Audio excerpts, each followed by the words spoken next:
Tenemos una segunda pregunta que dice a continuación: ¿cómo puedo estar preparado para cuando sea el arrebatamiento o el rapto de la iglesia? Cuando nosotros examinamos la vida de los santos, de los profetas, la forma como murieron, nos damos cuenta que Dios les preparó de antemano.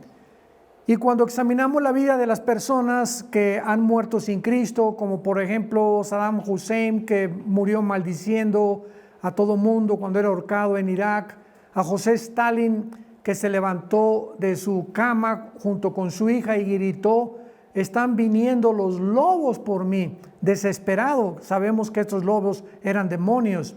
Cuando murió Bertrand Russell, otro ateo del siglo XX, que murió también gritando y en un pánico absoluto, y lo comparamos con los hombres de Dios como Pablo, que la víspera de que fuera echado a los leones, tal vez murió en el circo romano. Él escribió sus últimas palabras en la segunda carta a Timoteo, capítulo 4, versículo 7, diciendo lo siguiente: Pablo antes de morir no estaba amargado, no estaba resentido con nadie, no estaba con rencor hacia nadie, porque esta es una de las gracias que Dios nos da a los cristianos. No, un cristiano no puede tener el lujo de guardar rencor contra nadie, ni estar amargado contra nadie, porque nos impide crecer en la gracia de Dios. Y Pablo muere solo, en una cárcel, abandonado por sus amigos y por todos los que le seguían. Y él dice así: he peleado la buena batalla, he acabado la carrera, he guardado la fe. Por lo demás me está guardada la corona de justicia. Veamos la seguridad que tenía Pablo de que cuando él muriera, una corona le estaba esperando, la cual me dará el Señor juez justo en aquel día, y no solo a mí, sino a todos los que aman su venida. Podríamos nosotros darnos cuenta que para prepararnos para el arrebatamiento de la iglesia, tenemos que estar ya conscientes que estamos peleando la batalla de la fe. ¿Por qué se le llama a la fe una batalla? Porque es una lucha contra la incredulidad. Estamos siendo bombardeados por un mundo de mentiras, de amigos, de personas, de familiares. ¿Cómo puedes creer esto? ¿Cómo puedes creer aquello? El diablo nos manda dudas, demonios que nos asaltan. Es una lucha, estamos en una batalla encarnizada contra una dimensión espiritual de huestes que están tratando de impedir que muramos con la fe y creyendo en Dios.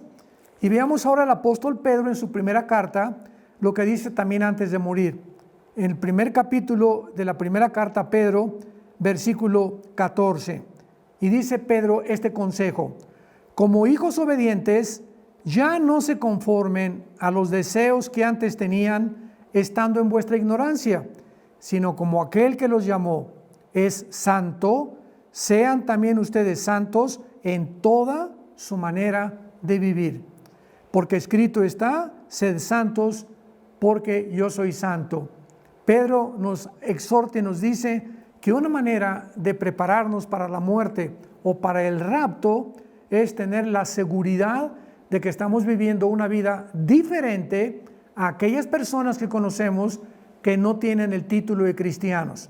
Porque la palabra santo, del griego agios y del hebreo, no significa ser bueno, significa ser diferente o apartado para el servicio de Dios. Cuando tú te convertiste, recibiste a Cristo, Dios nos toma y nos pone en un lugar aparte del mundo. Jesús dijo en Juan 17: ustedes no son del mundo, y aunque estamos en el mundo, espiritualmente ya no pertenecemos a este mundo con la corriente de este mundo de Satanás. Así que Pedro nos exhorta para que estemos cada día tratando de ser diferentes en nuestro trato, en nuestra forma de conducirnos, para que la gente pueda realmente saber que en nosotros hay algo que los demás no tienen. Y finalmente, en su segunda carta, Pedro, dándonos a entender y advirtiéndonos del juicio que se viene en el mundo, termina con estas palabras. Segunda de Pedro, capítulo 3, versículo 10 y 11. El día del Señor, o sea, la tribulación, vendrá como ladrón en la noche, en el cual los cielos pasarán con gran estruendo, los elementos ardiendo serán deshechos, y la tierra y las obras que en ella hay serán quemadas. puesto que todas estas cosas han de ser deshechas, ¿cómo no deben ustedes, nos está hablando a nosotros, andar en santa y piadosa manera de vivir, esperando y apresurándonos para la venida del día de Dios, en el cual los cielos encendiéndose serán deshechos y los elementos ardiendo, quemados, se fundirán? Pero nosotros no estamos esperando al anticristo, ¿verdad? Esto es algo que yo puedo agregar, sino que dice, estamos esperando cielos nuevos y tierra nueva donde mora la justicia. Así que el cristiano no tiene por qué vivir en temor, mientras las cosas oscurezcan más en el mundo, mientras empeore la situación, porque la situación no va a mejorar, más cerca estamos de los pasos y los cascos del Apocalipsis y de la venida de Cristo por nosotros. Así que el mundo será cubierto de tinieblas, pero en nosotros, dice la Biblia, resplandecerá la luz. ¿Estás tú preparado para encontrarte con tu Señor? Si no lo estás, prepárate y asegúrate que realmente eres cristiano.